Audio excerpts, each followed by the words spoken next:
Hi, my name's Jacob. I'm the founder of Mount Atkinson Coffee, and we recently launched our direct trade West Ugandan coffee, and some of you couldn't make it, and so I wanted to do a video of me talking about our journey of getting that coffee so that you guys could be part of it.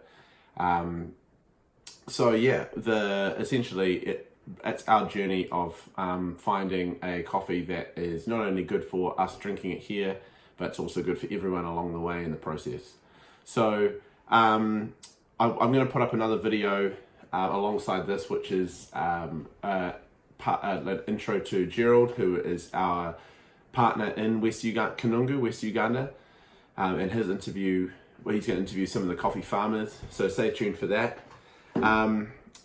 So Gerald Babazi is the guy we partner with in West Uganda. He has an organisation called Gorilla Summit Coffee, based in Kanungu district in the western part of Uganda. It's right on the border of Congo and near the Bwindi impenetrable forest, which houses just over half of the silverback gorillas in the world. And he has named his organisation Gorilla Summit Coffee. And we're really excited to be partnering with him and bringing in this coffee. Kanungu is an incredibly remote area. We chartered a plane to fly into a close town near there, and then we drove in a 4-wheel drive van down a track for about 4 to 5, I think it was just under 5 hours to get to Kanungu. It was pretty sketchy flying in this little 6-seater plane in Africa. But we got there and we landed safely. There was a 4-wheel drive van meeting us there in the airport, and we drove in. Beautiful scenery, amazing. It's not dissimilar to the Waitakere Ranges, except it's at the similar height to the central plateau of the North Island, Mount Ruapehu. It's up in like between 2,000 meters and 2,700 meters. So it's a relatively high area of Africa, very hilly, beautiful landscape. But very remote. So we arrived at Gerald's house pretty late in the evening. We were exhausted. We crashed, got up the next day and spent a day with Gerald and his team. They took us picking cotton. We went for a run in the morning. Gerald's a runner as well, which is really cool. We had a Chemex with him. We went up into the hills. He showed us around some of the different coffee farms and places that he works, and we got to visit some of the coffee. We went with my wife Emily and our 2 boys Asher and Roman, picking coffee. It was a really special day. I'd rate it up in the top maybe 5 days of my life.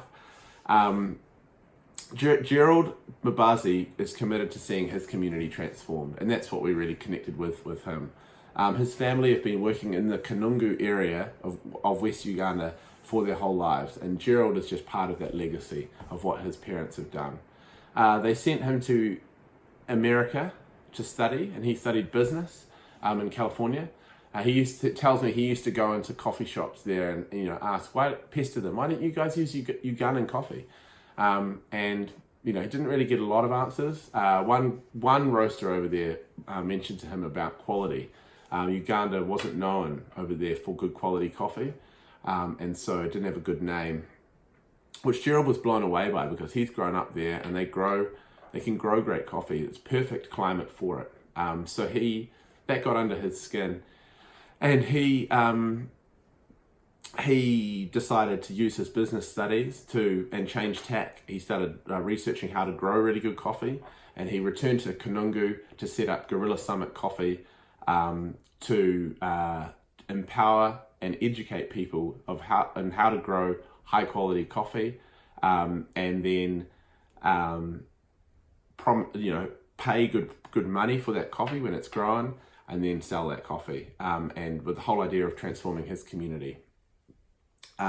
This has grown to working with over 1,800, almost 2,000 coffee farmers, small lot coffee farmers in the Kanungu region, and above and beyond this, Gorilla Summit Coffee invests in initiatives designed to transform his community. Things like solar panels on the roofs of coffee farmers' houses, that he noticed that, a lot of coffee growers don't have power to the house. It's very remote, and so the children get home from school. If they go to school, they help in the garden in order to because that's the food they eat, and then pretty much till it gets dark, and then they either go to sleep or they have kerosene lamps, which are bad for their lungs. And so they've been working with Gerald to put solar panels on the roofs of these houses so that the kids can study at night and get ahead. He sponsors kids in going to school, and mosquito nets to stop the malaria mosquito, and maternity clinics in their areas. Gerald tells the story. One of the first maternity clinics that they set up was actually in the spare room of his parents' house, and Christmas Day rolled around and the extended family came to stay. They're sitting down for Christmas lunch, and one of the cousins comes running in and says, "You've got to come outside and look." And they went outside, and there was a lady in the full throes of labour on the lawn, and they were because she'd come expecting there to be a maternity clinic there, so they had to get all the extended family's belongings out of this room, get this lady in, and she gave birth. And it was it was a full-on time. They call it the first nativity scene, live nativity scene there in Kanungu. So Kanungu is a place that produces incredible coffee, but it also has incredible need. Quality product that made a difference is what we really connected with. I started selling coffee on a coffee cart on the side of the road about 12 years ago, and I quickly discovered that if you don't serve good coffee, then people don't come back, and if people don't come back, then you don't have a business. And so it's great that some of those customers that we had were incredibly loyal. I got to know some of them really well, and they were the people back in 2011 when I first went to Uganda with my wife's organisation, the Village Project. Those original coffee cart customers were the ones that supported me to go. It was incredible. I think it was about 3/4 of the money raised for my trip came from those guys. I just put a jar out by the FPOS unit. This was way before GoFundMe or Kickstarter pages, and told about what I wanted to do, and people were so generous. This has kickstarted multiple trips back to Uganda to help out with water tanks. We opened up the tannery, an amazing connection to community there as well, with people coming in and supporting our business. And every time we go back to Uganda, it is a great time to connect with the coffee growers. And I go out there, and I have always done coffee research every time we go, because Uganda is a great coffee producing nation.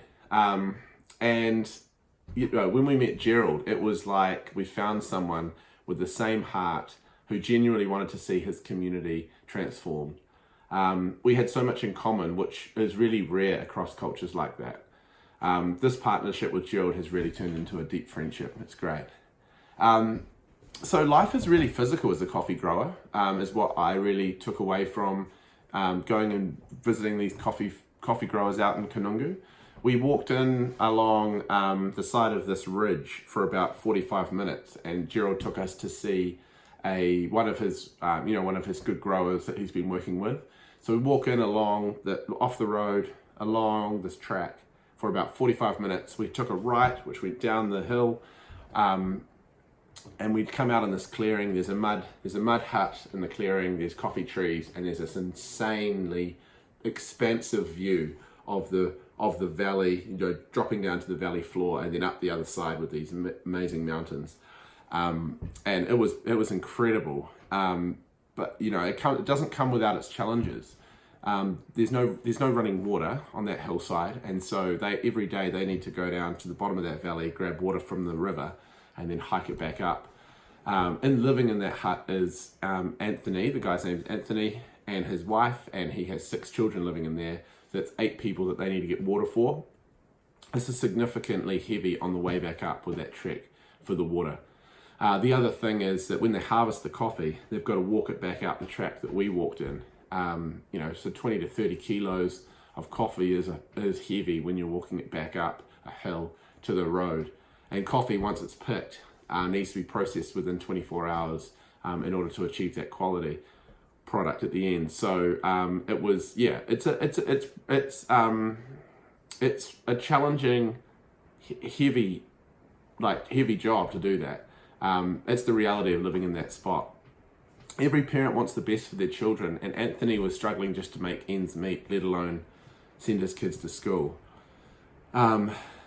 Gerald and his organisation Gorilla Summit Coffee came alongside Anthony and has been paying for 2 of his children to attend school, and they're in the process of installing solar panels on the roof of his house so that in the evening those kids, once they get back from school, can study. Not only that, but working with him on the harvesting methods for his coffee and the growing methods have meant that not only are his trees producing more coffee, but Gerald's actually able to pay him up to twice as much as what he was getting previously for his coffee, because the quality is lifted so much. Life is still physical for Anthony and his family, but in terms of getting water daily and hiking out the coffee, like that's a reality of where they live.